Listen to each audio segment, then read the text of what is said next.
नमस्कार, मैं हूं अंजलि राउत और आप देख रहे हैं खोजीनार। प्रयागराज में एक साल आयोजित हुए महाकुंभ में संगम नोच के पास हुई भगदड़ में 30 लोगों की मौत हो गई थी।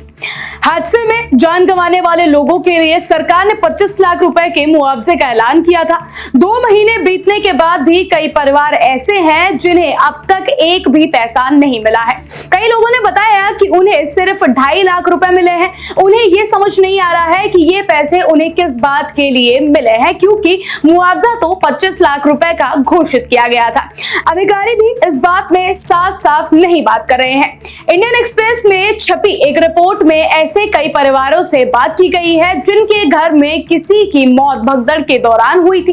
जौनपुर के विनय राजभर ने बताया कि हमारी दादी फूलमती देवी की मौत हादसे में हुई थी। हम उनका मृत्यु प्रमाण पत्र लेकर प्रयागराज गए थे, लेकिन अधिकारियों ने हमें कुछ नहीं बताया कि 25 लाख का मुआवजा हमें कैसे मिल सकता है। सरस्वती देवी के परिवार को सिर्फ 2.5 लाख रुपए मिले हैं। उनकी बहू शांति देवी ने कहा कि हमें नहीं पता ये पैसे हमें क्यों मिले हैं, जबकि मुआवजा 25 लाख रुपए घोषित किया गया था। रिपोर्ट्स में बताया गया है कि पश्चिमी बंगाल में भी कई लोगों को सिर्फ 2.5 लाख रुपए मिले हैं। शर्मिला रोहिदास के पति बुनोद ई-रिक्शा चलाते थे। महाकुंभ की भगदड़ में उनकी मौत हो गई थी। शर्मिला ने बताया कि 19 मार्च को प्रशासन के 4 लोग उनके घर आए थे और 2.5 लाख रुपए देकर चले गए। उन्होंने ये नहीं बताया कि बाकी के 22.5 लाख रुपए कब मिलेंगे।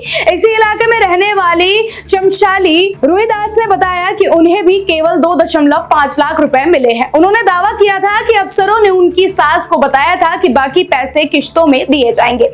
इस बारे में जब इंडियन एक्सप्रेस ने मेलाधिकारी विजय किरण आनंद से बात की तो उन्होंने बताया कि भगदड़ में मरने वाले लोगों के परिवार को मुआवजा भेज दिया गया है। कुछ परिवारों के साथ समस्या हुई है जिसका समाधान किया जा रहा है। वहीं प्रयागराज के जिला मजिस्ट्रेट रविंद्र कुमार मंदार से जब इस बारे में पूछा गया तो वो कोई जवाब नहीं दे पाए। बता दें कि प्रयागराज के महाकुंभ में 29 जनवरी को मौनी अमावस्या स्नान के मौके पर भगदड़ मच गई थी।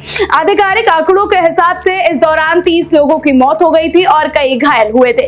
यूपी कांग्रेस के प्रमुख अजय राय ने भी कम मुआवजे को लेकर सवाल उठाए हैं। उन्होंने योगी सरकार से मांग की है कि वो महाकुंभ में मरने वाले लोगों की लिस्ट जारी करे। उन्होंने झारखंड के सिंहभूम के रहने वाले शिवराज गुप्ता के बारे में बताया जिनकी मौत महाकुंभ की भगदड़ में हो गई थी। राय ने दावा किया है कि गुप्ता का नाम मृतकों की लिस्ट में ही नहीं है। राज्य सरकार ने उनका मृत्यु प्रमाण पत्र भी जारी नहीं किया था, फिर भी यूपी पुलिस 5 लाख रुपए लेकर उनके घर पर आई थी। शिवराज गुप्ता के बेटे ने पैसे लेने से इनकार कर दिया था। उन्होंने कहा कि जब मुआवजा 25 लाख रुपए घोषित है तो 5 लाख रुपए क्यों दिए जा रहे हैं। उन्होंने योगी सरकार के इस रवैये पर सवाल उठाया है। राय ने कहा कि यूपी सरकार छिप कर ये कार्रवाई क्यों कर रही है। इस प्रक्रिया से संदेह पैदा होता है और कई सवाल उठते हैं। उन्होंने कहा कि घटना के 2 महीने बाद भी सरकार ने ना तो मृतकों की सूची जारी की है और ना लापता लोगों के बारे में कुछ बताया है।